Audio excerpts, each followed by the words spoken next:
Mum is here. Hello and welcome to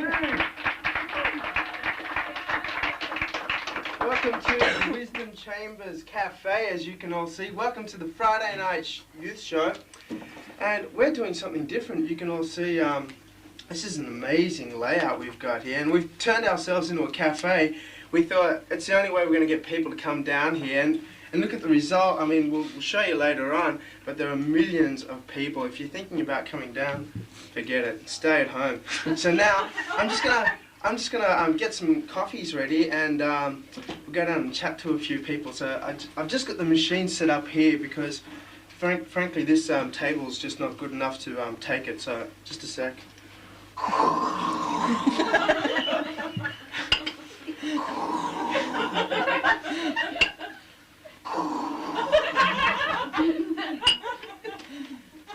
Beautiful, beautiful cappuccinos. And welcome, Gemma and Jan. There you go. I hope you guys don't like sugars or anything. No.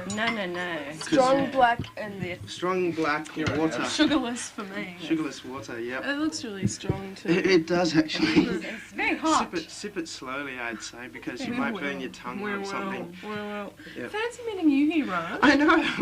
We must just go to the same happening spots, you know. Yep. I don't This know. is the place to be. I think so It's as well. the in spot. I think you can just judging by tonight's reaction, not like for an opening night. This is just awesome for a cafe. All these people, we've run out of coffee. You're going to have to go home drinking water, I guess. Yeah. I don't think that'll satisfy them. I think they'll be back next week for more. No, I don't know. The water's pretty good in this place. Yeah, What but is the it? coffee's just The water's just I've heard the water's great. Great. And your menu is fabulous too. It's a wonderful menu, isn't it? Wonderful. Wouldn't you like to Wonderful.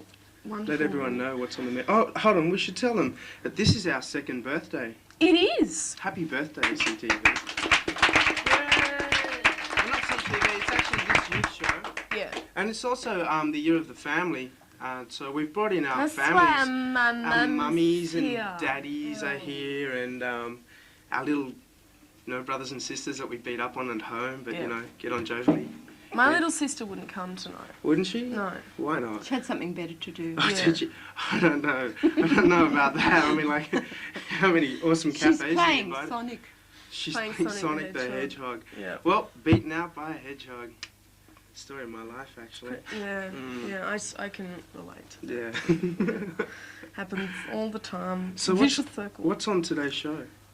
No, you meant to say what's on the menu. What's the menu for today? Sorry. Actually, I'll tell you what I'm gonna have. Okay.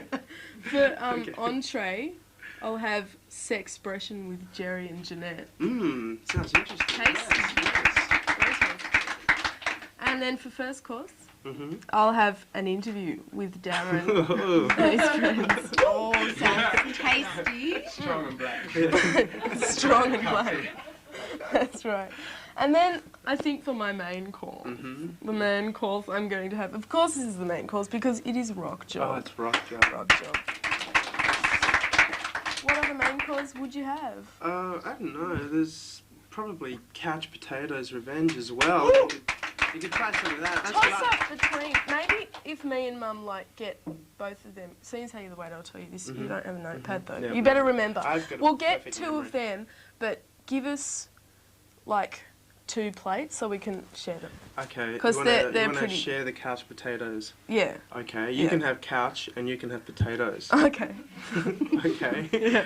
Yeah. What about for dessert? How about For sports dessert, show maybe? For dessert, I'll have the sports show. Oh, yeah. Yes.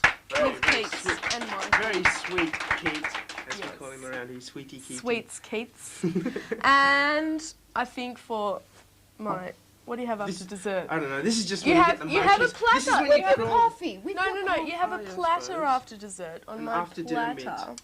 Maybe. my platter, my after-dinner mint, so to speak, metaphorically. A I will port have, and what? a port and I don't like port. a My liqueur coffee. and My coffee. Prefer My it. Tia Maria. yeah. Strong I'll gin have and Film Forum with yes, Aaron. with Aaron. I think we're going to all be pretty full after that. Pretty full. I think we're all pretty going to have to full. go on a diet and heavy exercising So we'll tomorrow. have to close. Yeah, we'll have after to that. close, yep. After that. Mm. And we'll have to close this little segment as well, because we're going to have to get on with, the The main show. course, yeah. So, should we see you around later? I think we should. Okay. Bye! Bye. Hi there. Nice to be in the coffee shop. I'm Jerry from Family Planning, yeah. So we're going to be talking about sex for a change in the coffee shop. Jeanette's here with me tonight. Jeanette, how are ya? I'm good, Jerry. How are you? Good, good. Yeah. I'd like to talk to you about... Can we have a coffee, Oh, sorry. please? It's slow service. Your Japanese slippers. Oh, good, good. Okay, thanks. It's a licensed premises, isn't it? Yes, it is. Thanks. Raj, this is Jeanette. Hello, Hi, John. Raj. How are you? I'm Raj, your waiter for the evening. Oh, nice to meet you. Anything you need, just let me know. I will. Great. Just don't listen to the conversation. Jeanette, Jerry. what happened at your house about sex? Like, who talked to you about sex? Did anyone talk to you about sex? No one talked to me about sex at all, Jerry, actually. Sex was just not a topic that was open for discussion at all. So your first, like I know it's hard to remember and stuff, but when, the bit about making love and that stuff, when do I you think that remember stuff hearing came about from that? school. I think a lot of it came from my peers, and Yeah. people sort of talked about it and talked about doing it and when you do it and who you're going to do it with, things like that. But never ever from home. I could never ever talk So about like it just with my schoolyard parents. stuff. Yeah, and it's always real misinformation. You never get the right stuff from school. Lots of incorrect Yeah. stuff like Oh, that, yeah. information-based things Yeah. as well as Yeah. attitudinal stuff. Yeah, oh, for sure, definitely. The way people think about sex and sexuality, yeah. It's all very closed-minded and straight-minded, yeah. So, have you ever had a conversation with parents about sex? Oh, I have now, but but it's still, with my parents, it's still really closed, yeah. Yeah. It's always really hard to talk about. What do you reckon's hard for them? I think I'm getting over the embarrassment, I think. And plus the way they were brought up and the time that they were brought up, it wasn't really a topic that was discussed a lot. Yeah. So I think that's what they did with me. So they don't have the words. No, yeah, there's just that barrier. So. So you reckon it'd be up to you or them to kind of bring it up, like now, if you wanted to actually really talk about to them about something really specific now? Yeah, it would be up to me, definitely. Yeah, they wouldn't do it. Not at all. God. Makes it hard. It's really hard, I think, for a young person to grow up without that information. Yeah. Yeah. Yeah, it is. It is. For sure. Well, I mean, that's why we do heaps of our stuff in school and go around and talk to young people about sex and what it's all about and all the relationship stuff and the communication and all the stuff about, you know, coming out and discovering your sexuality and being gay or lesbian and... Yeah, well, I mean, just the fact some families talk about sex within the family, but no one talks about sexuality. Yeah. I mean, it's always the assumption that you're straight and that you're heterosexual, and if you're a girl, then you're going to go out with boys, and if you're a boy, then you're going to go out with a girl, so... Yeah. It's still a really heterosexual world, don't you Oh, think? definitely, yeah, Yeah. for sure. Media-wise, magazines and stuff. I mean, there's some ads in America around cars, apparently, because, you know, Yeah, gay there's some in men Australia don't now have... too. Is it? Yeah, the Holden's actually targeted in the Sydney Star Observer. Right. Yeah. And are they aiming it at gay men? Yeah, because they've got all the money. Yeah. It's a Yeah. really interesting concept, isn't it? And Yeah. they did all this research and stuff about the fact that, you know, like lots of gay men, don't have kids. And so, you know, 2 incomes and well-educated and, you know, those kind of stereotypes and stuff. But apparently research does actually back it up. So Yeah. it's one of those stereotypes that apparently is actually quite true. Right. So they decided to exploit them for their money, but that's about all. Right. Can we actually let people know something about your necklace? You can, these are freedom rings. They're a symbol of gay liberation because I'm a lesbian. So that made it even harder for my family. I've got brothers and sisters and they're all straight, and we were just all assumed to be nice and heterosexual, and I wasn't. I was horrible and lesbian. Where are you? First, middle, youngest? No, I'm sort of in the middle. There's 5 of us. So. Right. And your brothers and sisters know? Yeah, they do. Most of them. Some I just don't talk to, but yeah. So a bit supportive, not so supportive? Yeah. Like, yeah, it's not really discussed, but they know.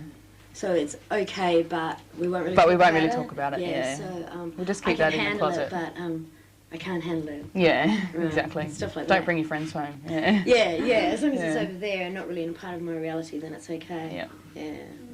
For sure. It's hard, isn't it? It is really hard, especially in a family where all that support should be. and it's just not. Especially around the time when you're discovering your sexuality, you think that your family is there to support you, and it's not at all.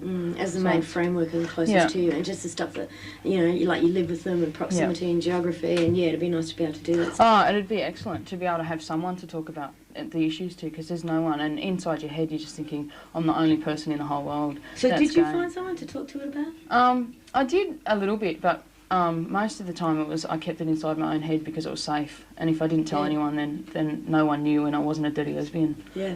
So it feels safe now to do stuff like you just said then? Yeah, for sure. It's a lot better now, because I've come to terms with it, and I'm quite happy and I'm proud of it. So yeah, it's really good. Oh, that's good. Friends along the way? Did you get support from them? I just finished my HSC last year, and it was really good at school. It wasn't good, but because someone actually outed me, but in a big way, and because a friend. No, it was a friend, and then he just decided we had an argument, and he went to school and told all my friends, and told the whole school that I was a lesbian. And the word just went. Yeah, you know how school yarns are like. And but most people were pretty good. Yeah. Yeah, my closest friends actually said to me, this is what I've heard. Oh right, and actually bothered to confront you. And say something. which was excellent, and they're the people I still talk to. But some people they didn't talk to me after that, and that's fine. But I didn't cop too much crap for it, which was good. Good.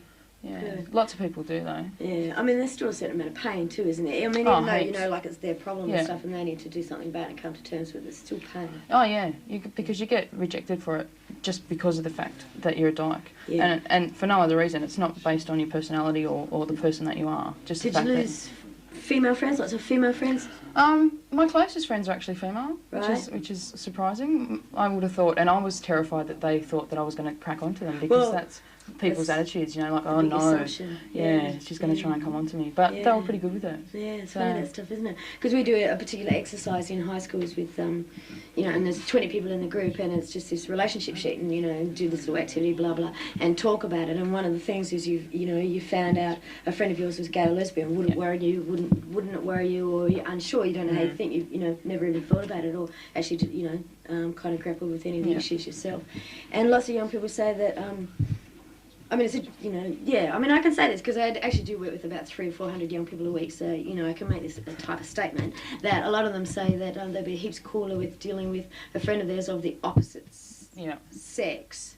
Because it's not threatening. Yeah, exactly. It doesn't threaten their own sexuality. sexuality. It's an amazing assumption that everyone wants to kind of like jump your binds. Oh, yeah. Yeah. So you must be attracted to them just because. Definitely. But they don't stop to think that every heterosexual person isn't attracted to the opposite sex. Well, that's what I say. Like when you walk into the canteen, to get your lunch, every other person in the ward, school, throw you up against the wall and go, try for it and stuff. It just doesn't happen. The assumption's amazing. Yeah. Yeah, and stuff about sport, I reckon, too. Oh, in the change rooms. Oh, yeah, change rooms. Oh, yeah. And, pathetic soap jokes and stuff like that. Yeah. It's ridiculous, isn't it? Yeah. Do you think it's getting better?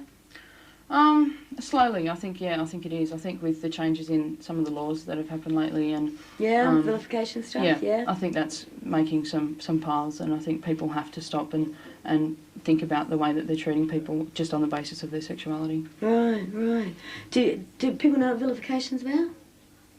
Should we let them know? Sure. Some people might not. The Anti-Vilification Act was passed just recently that stopped people inciting violence against gays and lesbians. So that was a real big plus for the gay and lesbian community. Yeah, great. There's something, I think it's great, but there's something else to it as well, actually, that people are still allowed to say discriminatory things in assemblies, in gatherings and... Mm-hmm. As if they can justify it, basically, then they can still get away with it. Yeah. And it's pretty, people like Fred Nile can justify it pretty easily. Yeah. And other assemblies, not just inside churches, in other assemblies, people can still make statements which are discriminatory, which maybe we're not getting too far. Thanks heaps for coming along and talking tonight. Not a problem. Great. And there is actually some support groups around for young people who just want to talk about their sexuality. There's young gay support groups and lesbian support groups where you can meet and just kind of hang out and talk about issues, or there's phone numbers and there's counselling as well. Okay, so they're just, in the white pages. I don't know, they're in the yellow pages, I'm sure they're in the white pages anyway, and just look them up or ring information or something if you really want to talk about that stuff, or remember that you can always come to family planning and have a chat to someone there, okay? And it's free and confidential and all that kind of stuff. And it's totally normal. and natural. Yeah. Good thing to finish on. Yeah. Great. Thanks, Jen.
Yeah, that's all right. That's all right. What do you think this is? Enjoy your stay. Thank you very much. Get out. Thank you. And welcome. Simple cafe we are in now. But picture this. A simple cafe. You walk in. You have tattoos. You look a bit scrubby. You look like you could even possibly come from that place past Parramatta. Blacktown. You look like you could even come from Mount Druitt. Even worse, Penrith. It's bad. It's really bad. Sometimes that happens. Little people, people that are often assumed from their presentation, like myself, that they are bad people, evil, carrying the evil seed with a 666 on the back of the forehead. Wrong. ladies and gentlemen, I know a lot of you relate to that sort of experience. That experience where, you know, you find yourself in a sort of trendy spot and you find yourself shabbily dressed, ill-fitting. You almost feel like an alien. Interesting concept, that alien. You know, sometimes I joke to my friends, I am from Blacktown, and I say sometimes, when I went to uni, for instance, that first ever day I was at university, people would ask me, where are you from, Darren? I'm from Blacktown. The look on these people's faces would immediately change as they realized that I was Westie. I was scum. I was indeed other. Interesting. So what happens then? Tonight, ladies and gentlemen, there has been an experience, my friends and my brothers here. Westies, true Westies, Westies from Blacktown that are proud to say, hey, I'm from Blacktown and I'm proud, and get out of my way if you don't like that. This evening, after the program, myself and my brothers here, Daniel and Richard, who I've invited along as part of my family day because as things fall around, maybe because of the Westie presence, is the set deteriorating because of this invasion of scum? Extraordinary. Let's leave that to Warwick Moss to investigate, but in this situation, this evening, in fact, we were invited to a friend, a close friend of ours, a mansion, in fact. We were supposed to go there after this little sort of little TV program, which we enjoy doing, and we're here to do with complete conviction and passion. But that's another story. We were, in fact, supposed to rendezvous at a mansion somewhere in Hunters Hill after this little get-together. In fact, after the incident, this evening, we received a phone call. The nanny of the particular girlfriend of the particular Westie brother rang saying that we weren't welcome at her home because we were Westies. Shock! Horror! Dismay. Now, Richard and Daniel, my fellow brothers who I hang around with at Blacktown, you guys have lived in Blacktown most all of your life. Have you experienced such prejudice before? Have you seen such hatred towards a race of people that are born on the wrong side of the freeway? Is this a common thing? Are we scum because of our residence, because of our postcode? Richard, I ask you, what is it that makes people hate us so much? I don't know what it is, man. Is it your Ugg boots? Is it your flannelette shirts? Is it your love for cold chisel music? Is it, Richard? Daniel? You're shocked. You're shocked. Indeed, as we were this evening when we found out this news. But it is true. Occasionally, when one is in a job interview situation, perhaps, and is questioned about his residence, occasionally, the residence you live in is a sort of negative influence on the interview. Employers see that, interpret your residence as a sort of downfall. Indeed, even a housing commission, people who live in housing commission houses, people who have tattoos, let's get a close-up on that. Now, D-boy, I know you've gone for a lot of jobs. You've had a few experiences where you've been sort of these tattoos of yours, which you wear with pride, have been sort of negative in your getting the job. Is that true, Daniel? Sure is, man. Yeah? What's happened? What employers have looked at your tats and said, this guy's bad, this guy is evil, this guy is Chuck Norris in a pair of grungy clothes? Exactly. Yeah? They judge the book by the cover. That's right, man. And that's what we're sort of talking about tonight. Richard, have you had any experiences like that? Sort of experiences where, you know... I haven't got tats on me. You haven't got tats, but I mean, I'm talking... You're being very clever now, aren't you? You want to get kicked out of the set, I can do that, I can do that, I can do that, all right? You see that? I'm in charge here. Now, answer my question. Really, Richard, we're talking on a serious level here. Like, this is an incident which, you know, I find pretty disgusting. And it has been an incident, I feel, that has sort of been perpetrated by the media in terms of the fact that they always seem to pick out bad things about the western side of Sydney, about social, different specific communities which they continue to sort of beat up, bag, and put in the press, you know. For instance, there's an article, I've been doing a bit of research on this, and it might come as a surprise to you, but I've looked up some articles. In the Sydney Morning Herald, there was an article, there was a headline saying that 12% of Westies are born, most Westies are born deformed. Babies are born more deformed out west. There was another a headline that said 12% of Western Sydney teenagers are committing truancy, which is true, but which disregards the whole fact that 10% of the rest of the state are also wagging school. So it seems to me that there is a constant badgering of people out west. Would you agree with that, Richard? Oh yeah, for sure. Yeah? When I lived at, like I don't come from the west, but when I lived... Oh, really? Well, what are you doing here then? Get out. Evil. Evil boy. No, please continue. Obviously you are a Westie. I've invited you here. Tell me your tale. When I lived in the Southern Shire, the only opinion that we were ever given of anyone from the west was like, Westies, man. Yeah, you know? yeah. And when I moved out there, it's a different story. Right, so what was the age you moved out from, where was it, Sutherland, was it? Yeah, Sutherland. Yeah, out to Blacktown. Yeah, 7 months. So what was the change you noticed about the way you were perceived, or even as coming from Sutherland, what were the perceptions of Blacktown? In Sutherland, people from Blacktown were all Westies, and everybody wore denim jeans and AC/DC t-shirts Right. and flannels, and we thought they were all the same. And that impression was, of course, negative. Heads. Sorry? Kicked heads. Kicked heads in. So the general impression was sort of the hooligan, the sort of general loud who stole cars. And everybody, we thought everybody was Drug the same. addicts. Dole bludger. Dole bludgers, right. Yeah, that's the general impression that is sort of also continued in the press. I mean, whenever there's a crimes committed in, say, the Western Sydney, they'll always go out of their way to mention the particular suburb or the street in Blacktown. And to me, that's a sort of sign of prejudice in the sign of media beat-up. I mean, Blacktown is a constant source of little stories that people like to hear, you know, like the desperate mother who's sort of held up a milk bar to pay for her kids or something like that, something that people like to hear about. What have been your experiences then, and how would you see yourself as being perceived, say, by a future employer or a person living outside of the Western Sydney area? I don't know how to really answer that question. Yeah. I mean, you're looking pretty scummy now.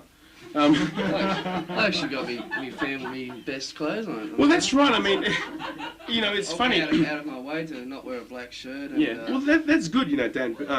Keeping up that whole Westie heritage, and I implore. I even left a pocket knife at home, bro.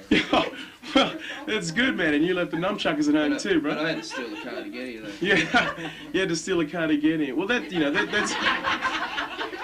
that's also an indication of the poor public transport from Blacktown. I mean, the whole public transport area is a whole nother issue. We'll be covering that in a couple of months. But thanks, Steve boy.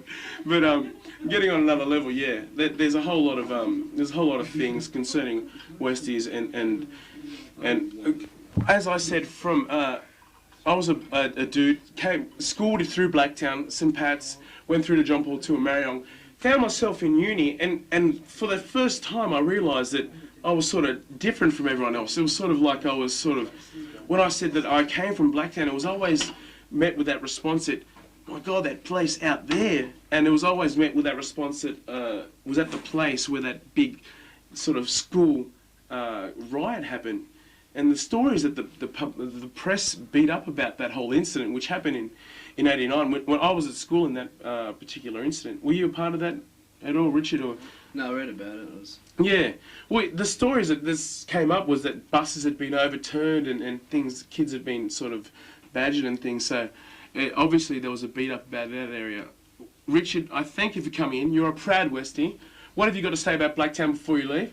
Yo, Blacktown. Yo, Blacktown. Blacktown's in the house. Daniel, what do you got to say about Blacktown? It's not as bad as you think it is. That's it, baby. It's not as bad as you think it is. Come out and visit us sometime. I'm the head of the tourism department. We'll pay you $1.50 past the freeway to come in. Come into Blacktown. We'll pay you, baby. That's it. Blacktown lives on, and we're proud. Thank you, brother. Cheers. Yeah. Cool. Take the time out on the one to heal your mind, yo. You got the power, you got to let it shine, yo. You got to move on to this thing. Get up, you got to groove on to this thing. Shake the groove and take that beat inside, y'all.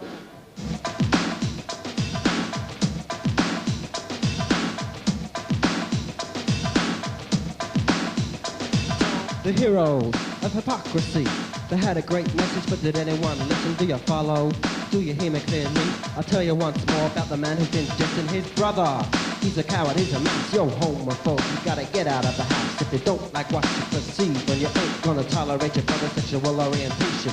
I do believe you need restraint till you stop trying to raise the level of your vibration. Don't listen to the man who says your love is forbidden. Ignore the lies that you should keep your love hidden. No more ignorance, no more oppression. Hidden in the shadows is your expression.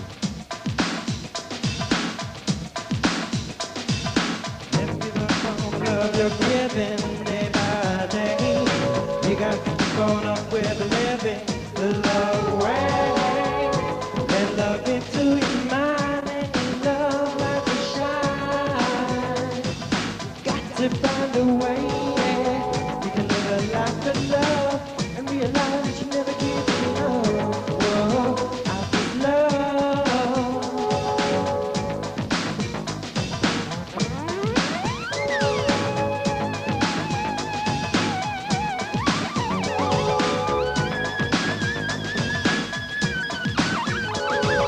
Don't expect you to believe what I say to ignore this. I'm gonna make it fade away. From the second you were born, you were all infected.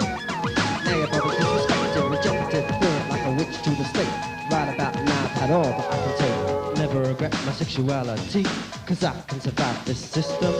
I use my talents and my creativity to show the people my wisdom. Acceptance of your brother will bring you peace of mind. We are only here to love one another, and only this will free mankind. Never give up on the love you're giving day by day. You got to keep on up with living the love way. Let love into your mind and your love like a shine. You got to find a way, yeah. You can live a life of love and realize that you never give it up. Whoa, I just love. Taunt me, accuse me, tease me and abuse me. Haunt me and bruise me, but I'll always be free. Taunt me, accuse me, tease me and abuse me. Haunt me and bruise me, but I'll always be free. Never give it up. Never give it up. Day by day, day by day, day by day, day by day.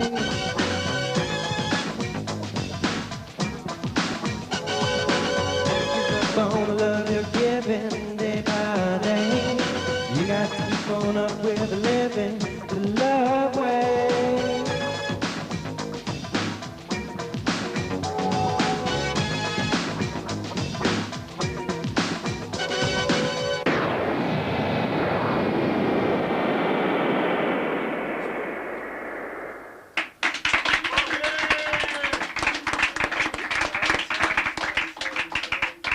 Sorry, we're just so busy. Only one word. Oh, I didn't grind a nutmeg. Sorry.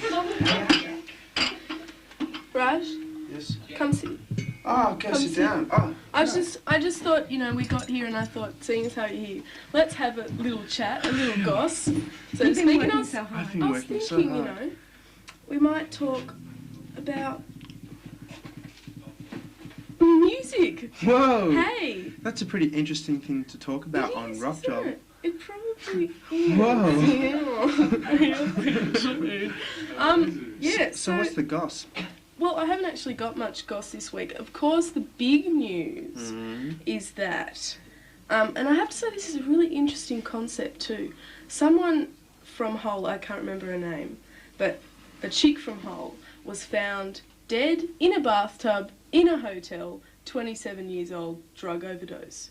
She What OD'd. What an interesting concept. What a new, fabulous, fantastic, original way to die. You know, I mean...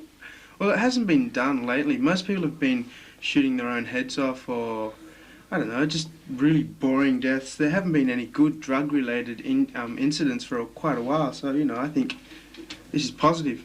Well done. Good stuff. Good stuff. Good stuff. And Good it's stuff. decades since anyone choked on their own vomit. I I know. mean, really. What is Generation The X has vomit. lost We it. need the vomit next. Generation I X think has lost we it. need the vomit. Mm-hmm. But why do you think that so many rock stars are taking their own lives? Do you think it's Ooh, I'm not too sure. I think it might have something to do with Billy Joel and... No, really, like, they just hear all this horrible music being played by Billy Joel and... No, you know, I think what the thing is, they've accidentally put their dial onto Mix FM.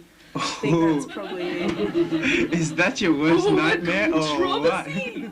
Ooh, ooh. No. But speaking of top 40 music Mhm. and not very good music, it just so happens I seem to have memorised the national top 5. Lucky So you. would you be really interested in Yes, knowing what please, they happen please, to be? please. Okay, at number 5. Mm-hmm. Number 5. We got Around the World by E17. Fat Pants Boys. Yes. The Boys with the Fat Pants. And at number 4 we have Stay by Eternal. Mm-hmm. Interesting, hey? I haven't actually heard No. any of Neither- these songs. to tell you the Neither truth. have I. No, Neither have I. no. Number 3, The Most Beautiful Girl in the World by Love No, Symbol. he's called Prince again now. Is he called wants to be Prince called- again yeah, now? He's Yes. had his fun. Yes. Really? Yeah. Was it just for that song that it was No, called Love it's Single? just for Because I the heard period, something wasn't it? about the record company didn't want to release that song under his name for some reason.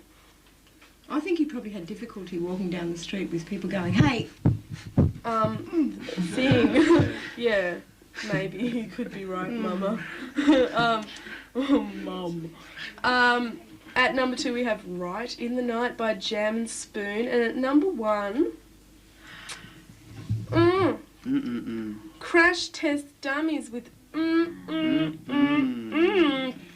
that is actually also number 1 on the alternative top 5. I'm not going to read out the alternative top 5, except I will say that Nidacris's EP is shot to number 3. That's great. And I think that's kind of good because I used to be associates of some of the chickies in Nidacris, so good stuff for them. And yeah, so Mum, you Jim, recently purchased this album. I did. I And- owned a CD player for a long time, but it's difficult to find CDs to buy. And this was one that I wanted when I Yeah. read the words. I really wanted it. And it all Yeah. sounds the same. I know you hate it, but I'm No, sure in see- 6 see, weeks' the time thing you'll be is- playing. No. The thing is, Mum, I'm going to get into domestics here. The thing is, 10:30 on a Sunday morning, which is the time when I get my deepest and most enjoyable sleep, this record always seems to be turned up just that notch louder. Yet at 5 in the afternoon, it doesn't matter. It's down, back down again. Well, you could have something to accompany the cryptic crossword from the Saturday Herald. So do it in the afternoon. Yeah. I don't Do it want to in be the morning. woken up in the morning on Sunday at 10:30. I'm a morning person and you're a night person. I don't like to be kept awake at midnight. Tell her, move out. She's going. I'm going Help soon. her pack. But another interesting thing, so is that worth getting, I guess? Not? Well, you haven't listened to it. I think it's worth getting. I have listened to it. I've been forced to listen to it. No, you haven't listened to it. You've heard it, but you haven't listened to it. There's a difference. I suppose there really is. Stop agreeing with my mum, Raj. Sorry, no, I'm just sort of saying, people have different tastes, so, No, shouldn't but be you've so. heard it. You haven't listened to it. Yeah. It's Crash Test Dummies and God God shuffled shuffled his his Feet. feet. Right. Yes. Interesting little dance. So that's What Mum's What's number your favourite one. song on that? My favourite song on that is one that says, I have a disappearing hairline and I may wear my pyjamas in the daytime. It's about growing old. Oh, that one. Yeah. Yes, yes. I have a disappearing hairline and I may wear my pyjamas in the daytime. That's my favourite track, Raj. Right. Don't know what it is, but Well, because just you haven't look out for listened those to it. words. Yeah. Yes. But guess what, guys? I've got What? some really good news. Tell us. You know how the Victoria Park Bolo Mhm. recently had a bit of a licensee problem and stuff, and so they weren't allowed to have live music anymore? Live music's coming back soon. Isn't that good? Whoa. Because yay. we now have another reintroduced venue for the young people, or the over 18s, of course. Was the bowl all ages? No. No. No? No, it wasn't. Just But, animal I park. mean, the venues, as we were talking about a couple of weeks ago, have been going down, and at least we've got another one. And speaking of venues, tonight at the Sutherland Hotel, I just feel so, just the continuum of this is really great. I'm so proud of Tonight at the Sutherland, there's going to be Frenzal Rom, Terrible Virtue, and Switch something. I can't read my own writing, but that should be good. That should go off. How much is that, do you know? I have no idea. But I do know that I think it's tomorrow night at the Brookvale Hotel. There's 6 bands playing, which include Murgatroyd, Frenzal Rom, Balance, Barfly, Kojak Dolls and Wrong for $8. Starts at 7:30. There's a huge band fest there. Yeah. $8. Should give your cousin a ring. Yes. No, I probably won't bother. But anyway, speaking of big band things, you know how it's like the what's it called? The anniversary of Woodstock this year. That's right. The I peed in a field. 25th Yeah. anniversary. Yeah. Well, we're having a little festival to celebrate. Oh. Not at CTV. I was going to say, Surely 200,000 people jammed at CTV, yeah. No, I don't think so. But we're having a Woodstock concert. Revival. Yeah, revival. That's the word I'm looking for. And they're actually having auditions.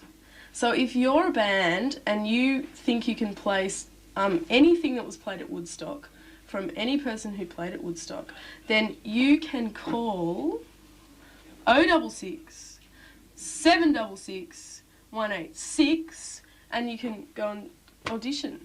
And it closes on next week, sometime 30th of June. So do everyone they better hurry. actually have to fly out to Woodstock to perform? No, it's here. Where? Where? I don't know. That hasn't Do you been mean organised Sydney? yet. In Australia? In Sydney. Oh, right. In Sydney. Right, a Sydney Woodstock. Yeah. Coolness, Okay, hey. yeah. But I probably Sounds won't like go. fun. And just to end off, don't forget everyone that the Bandemonium is starting at Darling Harbour this weekend. And tomorrow, which is the starting day, everyone has the chance to go and see the Corinda State School Orchestra and the senior concert band. Wouldn't that be good? I really like seeing school bands play. I think some Shall I of them... wake you? Yeah. Yeah, do that, Mum. Yeah, okay. Yeah, so go and see that because you should support whatever's happening, but I won't go because I can't be bothered. Anyway, that's about it because I think you've got more customers to serve soon. Oh, yeah, I'm running late, so Yeah. I've just been Yeah. sitting down a bit too much. I've got to get back to it. So that's about it. So I'll check you next week with more goss. Bye.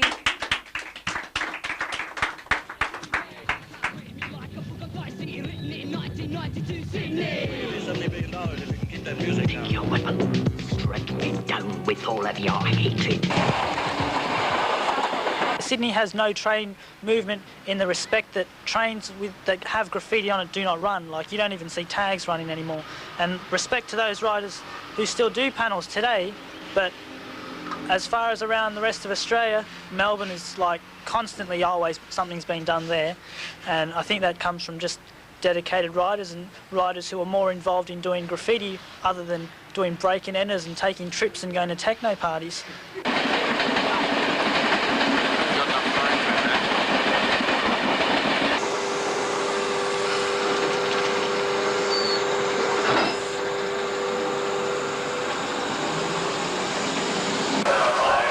They should outlaw graffiti.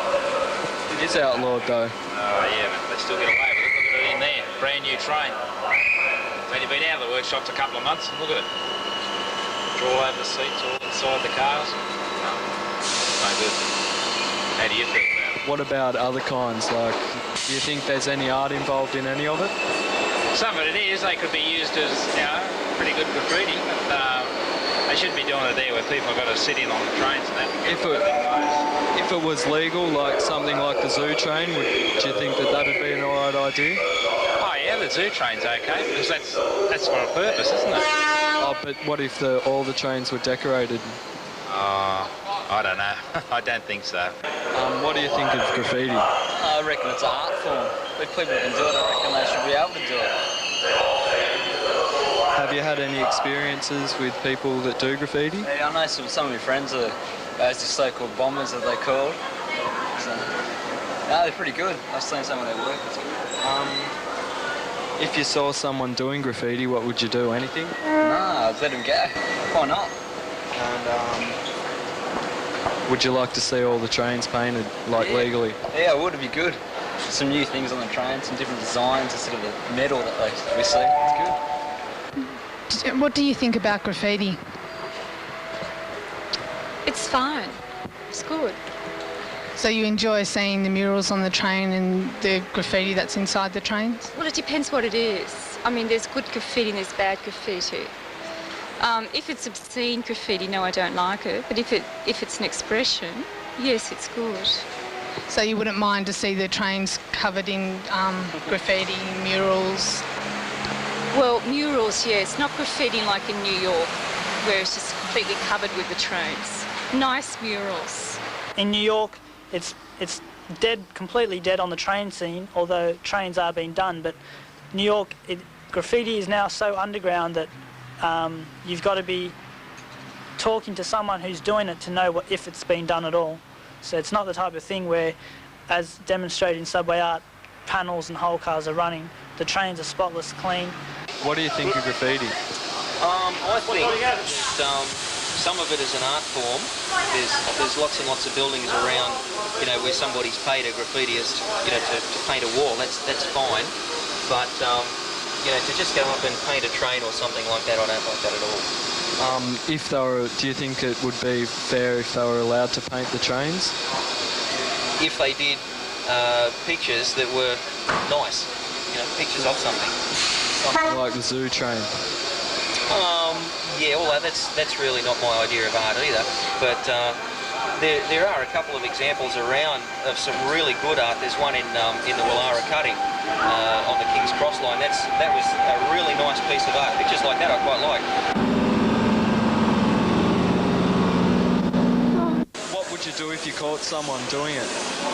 I've caught a few people, and what we usually do is just call the cops on them. That's about all. Although one time, where I work at Flemington, a driver was asked to go down to the back of the shed one time and move a train from one point on the road to another. And as he did, as he took off, he heard a bit of a thud and a scream, and he thought, God, I've run over somebody. So he stopped the train and went to the back of the train, and he was a puddle of blood in the middle of the track on concrete, and a half-empty spray can, and the back of the train was half painted. So what's happened was somebody was standing on the back of the train, spray painting away, and the train's just gone out from under him. But he got away.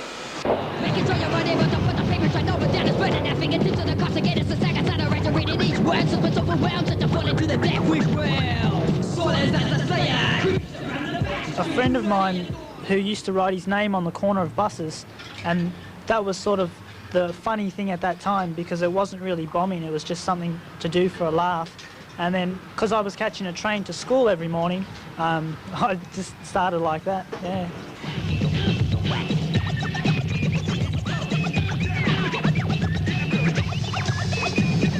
Starts with a paragraph, ends with the full stop, another lesson, shatter and corrupt what you're reading. Cock-a-mine, see, go release, there's a paper track, wax back, Now now it's just become a way of life. Like, when you do something for that long, you can't really just give it up instantly, you know.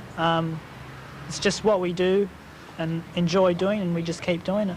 Overseas writers concentrate more on characters and details and stuff like that, whereas in Australia it's just primarily more words anyway. It's all concentrated around the name. Now fingertips on the cost again, it's the second side of right to reading each word, so it's overwhelmed, set the fall into the deck we will. So as the slayer, creeps around the back street, learning your door, making them slip through the back window. That's the one stereo on. Who they getting on there, but what you want is swallowing talk.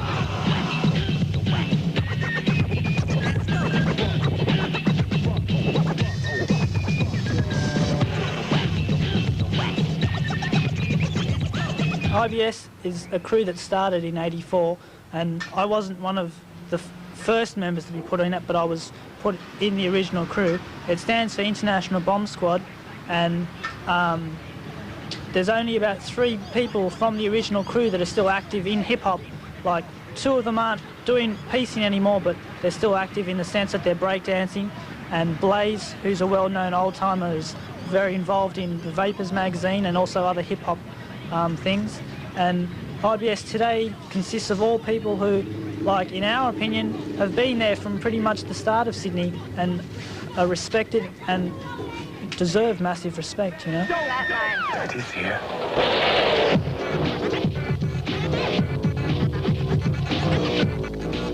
Yeah, we just sort of hope that all the crossing out will stop in Sydney, you know, like, no one's sort of asking everyone to be friends with everyone, but at the same time, it's not each other that you should be worrying about, you know? You should be, like, trying to achieve something with the art, not just, like, tagging and crossing out. I mean, tagging's always been a part of graffiti, and it always should be. Like, no one should ever say that to stop that, but at the same time, I mean, you should be striving, not crossing people out and shit. So, yeah, we just hope, like, in the future that sort of stuff stops.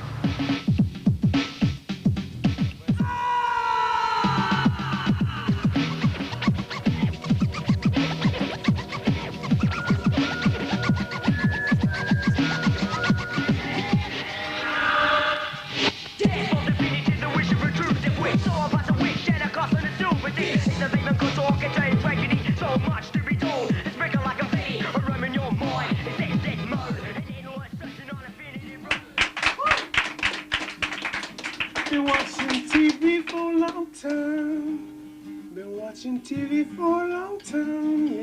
Yeah. I've been watching TV. In the cafe they have a local entertainer, and I'm the little folk singer. They probably assumed I was the only black person on the set, besides Raj, who's serving drinks. And I'm probably the only one who can sing. That's goddamn typical. One person. This is slave labour. The first thing. Getting paid for this. Can you believe it? Raj, my baby Raj. I mean, we might as well be in a Tia Maria ad, huh? There's a black waiter behind the bar, and there's a dude playing guitar, man. Am I the black man of your dreams? We are the black. This is the cocktail to end all cocktails, ladies and gentlemen. But we're not here to talk about racism in the media or anything like that. We're going to talk about couch potato. And this is a segment of the program where I like to disseminate a lot of what I see on television. At the moment, I'm not fully employed during the day, so depend on a lot of my entertainment. Besides the frequent visits of my friends or compadres, I have to depend on television, which is a bit of a worry considering the quality of daytime television. I'm sure you'll agree. Starting off at 8 o'clock, perhaps, when I get up, Liz Hayes and Steve Lieben greet me. Frightening, isn't it? Monty the Weatherman. Where did he come from, man? Monty the Weatherman. He's a freak. I say bring back Brian Bury for some more intellectual content in the weather report. Monty's a loser. I want his head. Bring it for me, Raj. Monty. Monty, give me such a loser. Give me Monty. Give me Monty. I want him. We want Monty's head. I want Monty. Friday, bring along Monty's head, and we'll give you a free cappuccino. Alive. I want him alive, if possible, if not wasted. Monty's dead. But that's it for Monty. He's over. You won't be seeing him on Today. It's all over for Monty. But after the Today Show, of course, we met with old Moonface himself, Bert Newton, on Good Morning Australia, who has this knack of completely sucking up to every single guest he has on the program. You watch how this man ingratiates himself upon every single person that is invited to speak to him. It's incredible. And they switched to the bar mix man, Tim Shaw. Hi, I'm Tim Shaw from Demtel, and I have some news for a lot of you dishwashers out there. Tim Shaw's a bit of a worry too. Give me Tim Shaw, Raj. I hate Tim Shaw, the Demtel man. Give me his. Bring Tim Shaw alive. Bring Tim Shaw alive. I want Tim Shaw. Let's get rid of Tim. But then after that, of course we have Entertainment Tonight with the wonderful Lisa Gibbons and so on and so forth. Of course it's always in recent times has been a report on the latest Flintstones incident. The Hollywood hype is fed through Entertainment Tonight, and that's all we get. I switch off. We come to Darren Hinch at midday, the new host of Midday, taking over the much talked about Ray Martin with a gap in his tooth. Have you ever noticed the gap in Ray Martin's tooth? Imagine if Ray Martin was convicted of some sort of crime. It'd be like O.J. Simpson getting accused of murder, wouldn't it? I reckon it'd be mad to just set up Ray Martin in some sort of crime or something like that. Just to see how the Australian public takes it and to see who they replace as host of Current Affair. Ray Martin would be dead. Let's get Ray Martin, Raj. Ray Martin is a dead man. But then after that we have Donahue. Now Donahue's interesting. I mean, Donahue's mad because you can just see how silly Americans are, how pathetically stupid Americans can be. I mean, we have some cases of you know, people getting on the show, confessing some of their innermost, darkest secrets. I don't know about you, but that seems to me like a pretty silly thing when you have a family secret which hasn't been sort of spread in a whole series of decades, and then you go on national television in an audience, in front of an audience of 1 billion people, and claim that your mother had sex with a sheep, or your or you in fact come from Doonside, which is something that but you can argue that this Donahue show, the whole Oprah concept, wouldn't work in Australia. I beg to differ that it work in Australia, because we simply aren't that stupid. We don't have that sort of mentality where we have the need to go out in front of a camera and confess those things. It's completely pathetic and completely American, which is what I love about it. It makes me feel good to be Australian. It makes me feel good not to be a Yank. Continue watching Donahue. And what about Oprah? Who is she? She comes out looking like Karen Carpenter one day and looking like Humphrey B. Bear the next. She has a full-on new subscription at Jenny Craig. It's up and down. Oprah I can't get. Oprah is just... If Donahue was the Denton of American talkback, Oprah is obviously Humphrey B. Bear, because she has nothing to say. You listen to the programs, you watch the programs, they're concerning the silliest things about marriage and about stupid things Australians obviously don't want to talk about. But is that true? Because Oprah has a mad audience. Are Australian audiences getting brainwashed in that American psyche? I beg to differ. There is an alternative, however. ABC and SBS feature a wide range of programs, both of intellectual and intelligent quality, colourful, covering a wide range of issues, the international, the national, the domestic, the whole spectrum. My friend Richard from Blacktown is one of them enlightened television viewers. Richard, tell me, you've discovered the ABC. You're enjoying replays of Four Corners, perhaps, Attitude. What is it about the ABC and the SBS? Why have you switched off the rest of the commercial channels and turned to ABC and SBS during the daytime? Information. Information? You're not getting that on the commercial television? Sit there and do nothing but have something constructive go into my head. Right. So you're. That's good. That's very. So you're basically a couch potato who sits there with an intravenous thing attached to the television, and you are metaphorically receiving information. Intravenous information. Yeah. To the CNS, central nervous system. What programs have you been watching, Richard, that you feel have enriched your life, renewed your faith in the quality of television? So that doco the other day on Columbia? Yeah, tell us about that. Quite graphic, very ominous, very dark. About disposables, street people. Yeah. Blacktown-like people. What are you saying about Blacktowners, Richard? Are you trying to say that I am a Westie? Enough of that. That is for Channel 9 to dispute. But yeah, it's an interesting point, because SBS and ABC, you switch over and you never know what to expect. 1 minute there's a documentary on Colombian street kids. The next there's a World Cup update.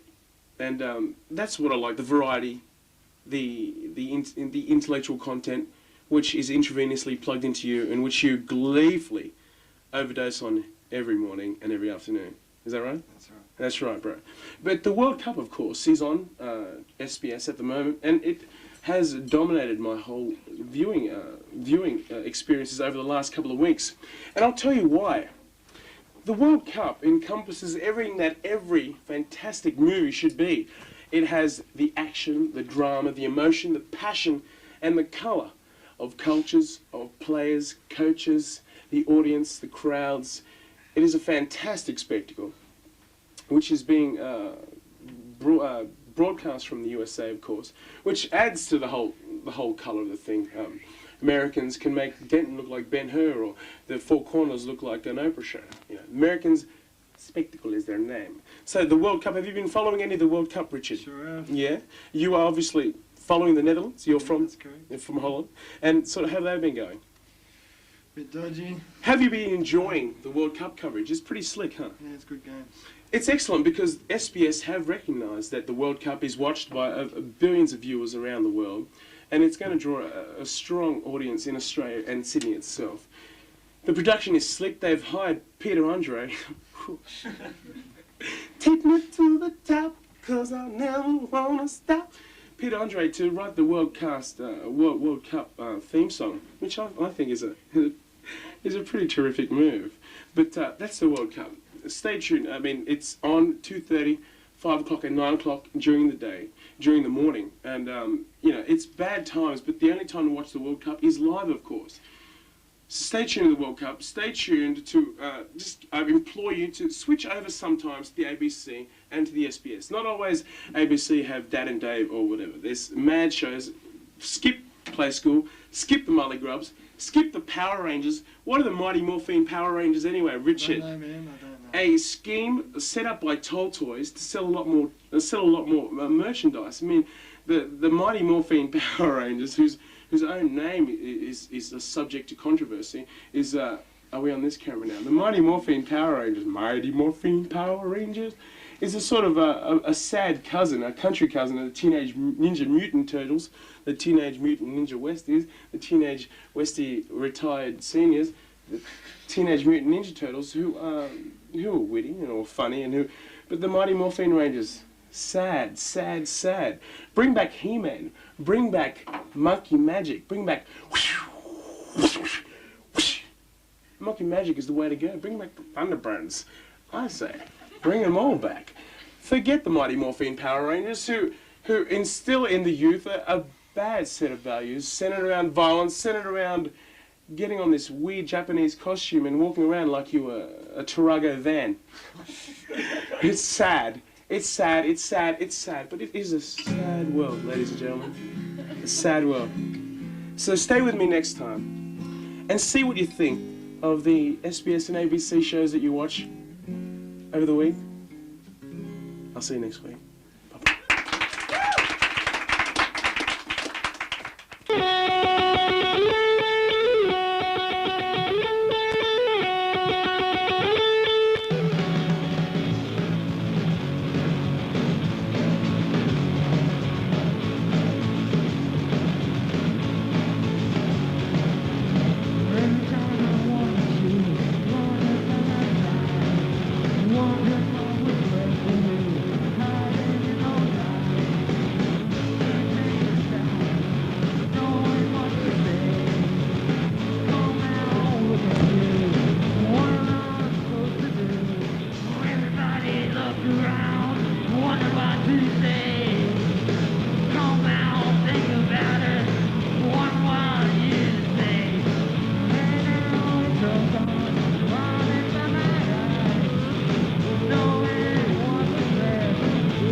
Come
to the Western Chambers Cafe, which is better known as Cafe Raj, really. And so, I don't know, Raj, you know. Sorry, sirs, we have no beer. So what I did was I made you some lemon tea and then pissed in it. So that's green. Well, there you go. Lemon tea. That turns green. Well, this week's going to be a short show because of we've got full deck on this week, so it's going to be pretty short. So we're going to start off with rugby league tonight. I wasn't here last week, and Michael was on the show, and there was on Monday. Of course, there was the State of Origin. Did you watch it? I'm sorry. Before I begin, I forgot to do this.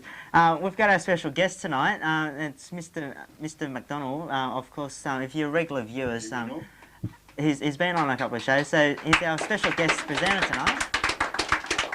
And how have you been? I've been very well. Did you watch the State of Origin on Monday the other week? Definitely. And what did you think of the game? I thought it was a fairly ordinary game of rugby league, but obviously the best team won. But there were patches when it was really a torrid game, and other times it just seemed to.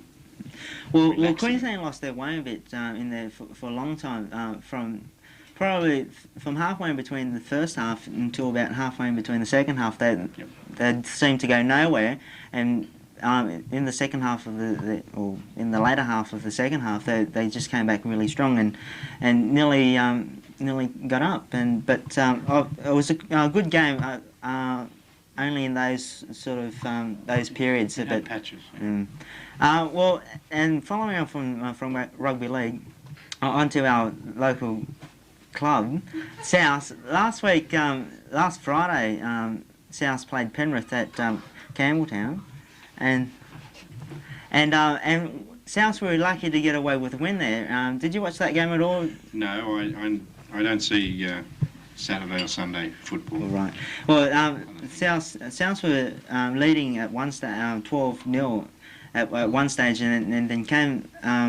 That was in the second half. I think that was the second half score, and then after the break, Penrith came back with 3 quick tries, and it was 18-12, and then South got another quick 2 tries, and that was it for Penrith, and that made South stay in the top 5. And next week, on Saturday, I think it is, they play not Penrith, Brisbane.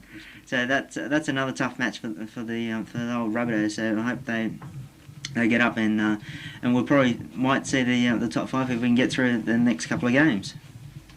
Well, following from the rugby codes, we're just going to talk a little bit about the rugby union that's being played tomorrow. I believe it is. That's Australia against Italy. This is their second game, and last week I forgot to watch the game last week, so I can't remember the score.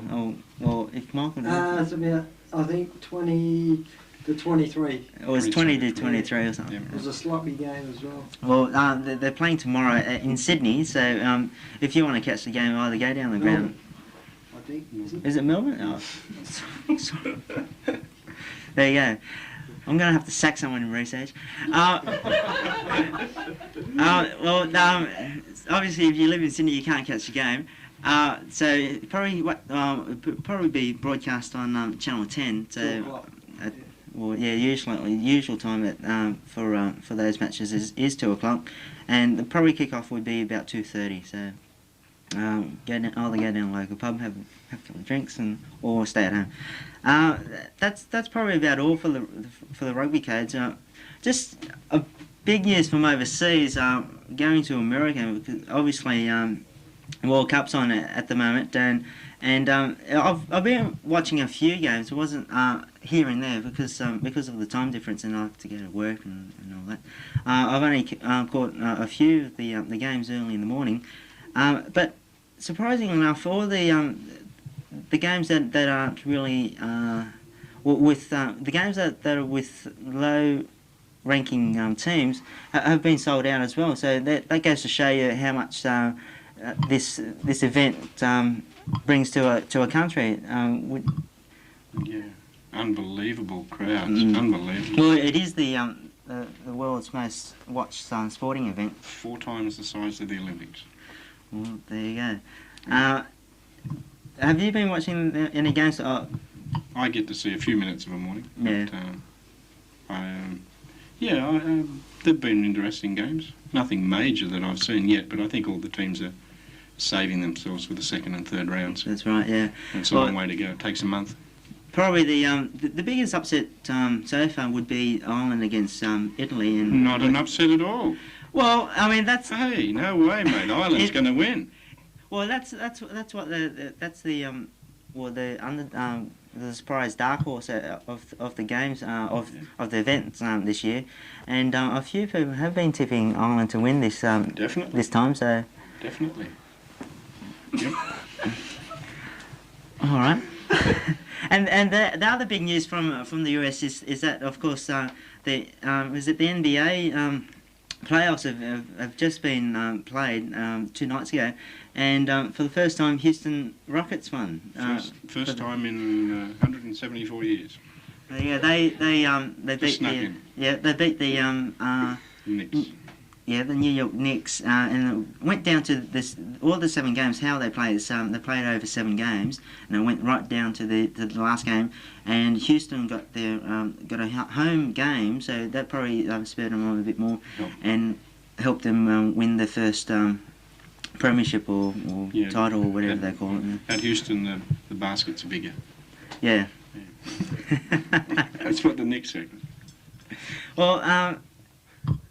Having you on, Mr. Mack, we might as well come up. Big baseball update. Yeah, you can bring us up to date with your team and what you've got on. And well, our ladies' baseball's been in semi-recess at the moment. We're between representative fixtures. We'll be travelling to the Gosford area on 10th of July, attempting to win back all our trophies that the thieves from the Central Coast took off us last time. On the club scene, we have 3 teams in at the moment, all of whom are very, very safely into the top 3, and we're going to stay there. And something that's very unusual. Last week, or actually on Wednesday night, we had our first protest upheld virtually in the history of our club, which is rather unusual for me to walk out of a judiciary room without some sort of penalty. What was that over? Oh, we had a bit of a set to with an umpire who decided that his team was in front, so he'd call the game off. Happened to be 10 minutes early, so we get a replay. Well, that's right. And you might as well show off your new jacket. The new jackets? Well, you never know. On that, keeping with the Blacktown is Best theme from earlier on, we're part of the Blacktown City Baseball Club. You'll probably see Mrs. Mack in the back there. And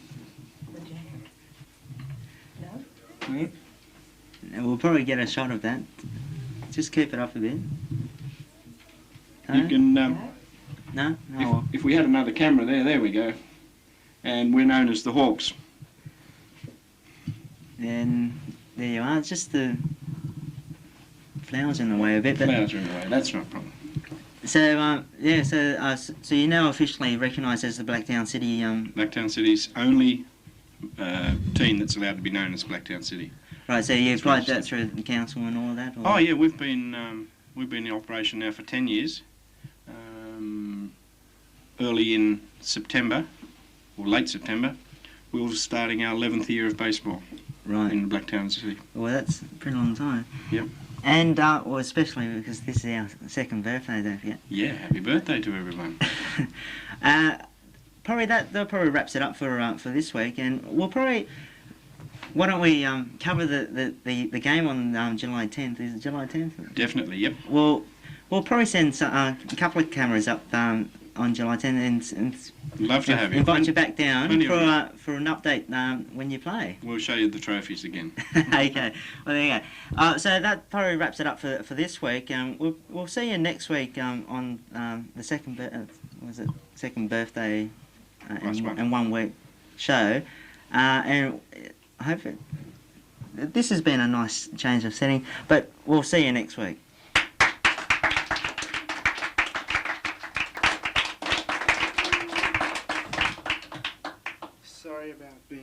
so late, Sir Aaron. I hope you enjoy your film forum.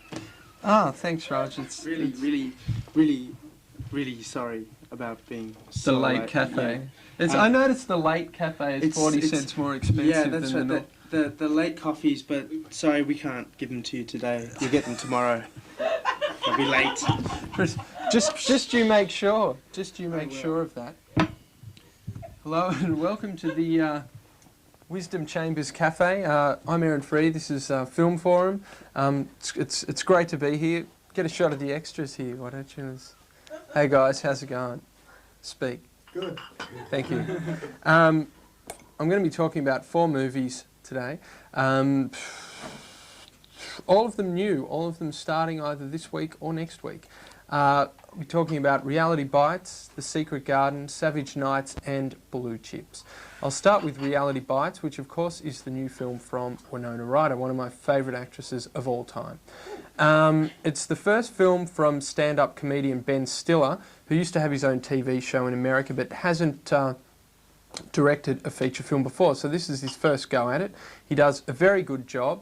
At times he tends towards sort of video clip, music, montage type things, which didn't bother me that much, but you know, on the whole I think he's a very good director with a pretty big future ahead of him. It's written by a 23-year-old screenwriter. It's also her first script, so it's a bit of a debut film for everyone. 23-year-old Helen Childress, who has written a sort of film about her life as a young person growing up in the 90s and the transition that one has to make when leaving college and sort of heading into the real world. Winona Ryder plays a documentary filmmaker who sort of struggles to get a job and get along in life, and sort of everything comes to a head when she has to choose romantically between this sloppy young sort of musician played by Ethan Hawke in films. He's been in films like Dead Poets Society and Alive. This is one of his best performances for sure. She has to choose between this guy and a very sort of yuppie, materialistic sort of TV executive played by the director Ben Stiller. So, you know, Winona goes along, and the first 3/4 of the film are very funny and very witty, sort of modern type humour, but then about 3/4 of the way through it turns into a more traditional sort of love triangle romance sort of thing. So it falls down a little at the end, but the first 3/4 of the film are fantastic, and they're so good that the end doesn't really sort of make that much of a difference to the overall quality of the film. Well directed, everyone in it is good. I think Winona's always a good actress. Ben Stiller, good actor, director, great script, and on the whole a very good film, one that I enjoyed very much. It started yesterday, so you can go and see it right now if you like. Reality Bites, out of a ticket price of $11.50. I'd be quite happy to pay $10 for this one. It's really a good show. Also starting yesterday was Blue Chips, the new film from William Friedkin, the director of such films as The Exorcist and To Live and Die in LA. Don't touch that, please. This is his new film. It's written by Ron Shelton, who wrote White Men Can't Jump, amongst other things. And once again, it's a basketball movie.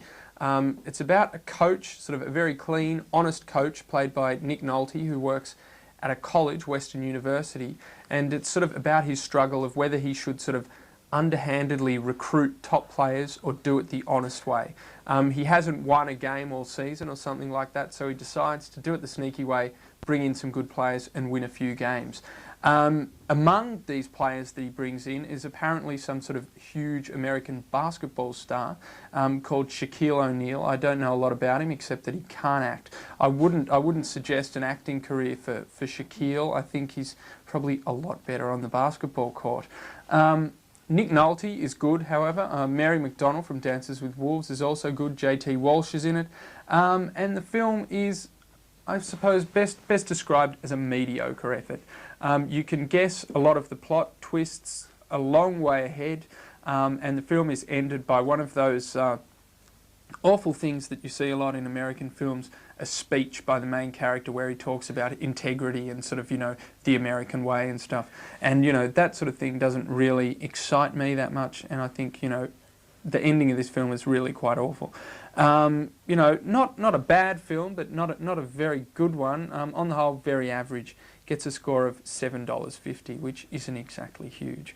Even worse is another film which started yesterday called Savage Nights, a new French film from writer, director and star Cyril Collard. It was his first film and his last. Before the film opened, he actually died of AIDS, so he didn't get the chance to see all the huge acclaim that this film has somehow got around the world. It won 4 Caesars, which are the equivalent of the Oscars in France, and just about every critic in the world thinks this film is just wonderful. So I went along and saw it, and I must say I was very disappointed. It's about a bisexual cinematographer who has AIDS, but nevertheless continues 2 relationships, one with a young girl that becomes obsessed with him, and another with a young man that sort of somehow strangely turns into a neo-Nazi 3/4 of the way through the film. Didn't make much sense to me, but maybe it would to someone. The film is really quite awful. There's not much to recommend this at all. The script is a complete mess. Cyril Collard's definitely sort of shows his amateurishness as a director. It's very rough and poorly put together. But the one thing Collard is good at is acting. He's very charismatic. He's got a lot of screen presence. If he was still alive, I would sort of predict a big screen sort of career for him. But as writer and director, I think he really falls flat with this film. I was bored. I thought it was pretentious and really quite awful. Out of $11.50, I'd give this one $2, which is you know, pretty bad, I suppose. The final film I'll talk about this week is also the best film. It's called The Secret Garden, and it's actually a children's film, which is unusual that I like this so much. But there are a lot of big names behind it, which sort of have really made it a fantastic film. It's directed by Agnieszka Holland, whose previous 2 films were fantastic. Europa, which was just brilliant, and Olivier, which was also terrific. So this is her 3rd film. It's written by Carolyn Thompson, who wrote Edward Scissorhands, and is produced by Francis Ford Coppola, and also based on a very popular children's book. So there's a lot of sort of, you know, huge names behind this film. I went along, I was thinking it would be good, but I went in and I was just completely blown away. It's one of the most moving, beautifully filmed, incredible movies that I've ever seen. The performances from the young cast are incredible. I've never seen any of them before, but they're all just wonderful. Maggie Smith, great English actress, is also in the film. She's great. I just can't recommend this film enough. I think, you know, if you like this sort of thing, you'll love it. Beautifully directed, well acted, well written, everything, completely flawless. Out of $11.50, I'm actually going to give this one a full score, which is pretty rare, but I think it really does deserve it. And the young star of the film, Kate Maberly, I think will be a huge star quite soon. She's really terrific. So that's The Secret Garden. Best film of the week, best film for a while. Definitely check this one out. That's all for this week. I'll be back next week reviewing a whole bunch of other great films. I'll be talking about What's Eating Gilbert Grape, Speed, and probably The Hudsucker Proxy, I think. That's all for night. Good night. Welcome back to the end of the show. It's been such a long and full show that we're just all tired now. Of course, I haven't been able to have a coffee, which would have kept me awake maybe, because I've been too busy serving them up. And I'm so glad it's quitting time, so now I can go home and rest my peachy little head. But I've still got to clean up a little, so you can just sort of like come along with me as I clean up. I'll tell you about next week's show. Next week's show is just going to be huge. It's just going to be even maybe bigger than this week's show. And wasn't this week's show a big one? Does everyone agree out there in audience land? Yeah. And I also don't understand how I'm going to get 4 chairs on this table. But I'll try for your amusement. Yeah, so next week we've got Sex Expression. We've got Couch Potatoes Revenge. We've got Film Forum again. We've got Rock Job. We might have, what else might we have on? Sports show, yeah, we'll definitely have the sports show, which is just a fun thing to do. There you go, I've got 3 chairs on, that's pretty good. And the 4th one can... Oh, okay. Yep, that's right. On top. Voila, problem solved. Also, yeah, sports show and employment will be back next week as well. And the quiz show, which should be fun. And I should also let you know, Mike here handed me this. Can we get a close-up? Do you want me to come closer? Is that okay? Okay, it's a skaters rally. And basically that's being held tomorrow, the 25th of June, and a Saturday, for all those you don't know. And you're meeting at Town Hall, at Sydney Town Hall, at 1:45. And the rally starts, sort of leaves Town Hall on George Street about 2 o'clock and is meant to arrive at Parliament House on Macquarie Street at 3 o'clock. And it's basically being held because the government's planning to ban skateboarders off the street. So if you care about that, so it's something you can get down to tomorrow in the afternoon. All your skaters out there. So I guess I'll just end up finishing this all off and okay. Well, I've been stretched. I'm stretched now and I just don't know. Ah, the cutlery. How could I forget the cutlery? There we go. Beautiful silver imported from, what's a nice place that makes silver, anyone? Blacktown. Sheffield? Blacktown. Blacktown, the finest of Blacktown silver. Ooh, and I must have a knack at this because I really make them shine so well. I could shave using one of these, so. But, that's interesting. I just thought of something. Just joking, I didn't really. Anyway, have I told you what's going to be on next week's show? Would you like to hear it again? No, okay, all right. Just in case if I might say something different, doesn't matter. This is the Wisdom Chambers. No, hold on. The Wisdom Chambers Cafe. So tune in next week, and we hope you have a good week until then. So we'll see you later. Bye.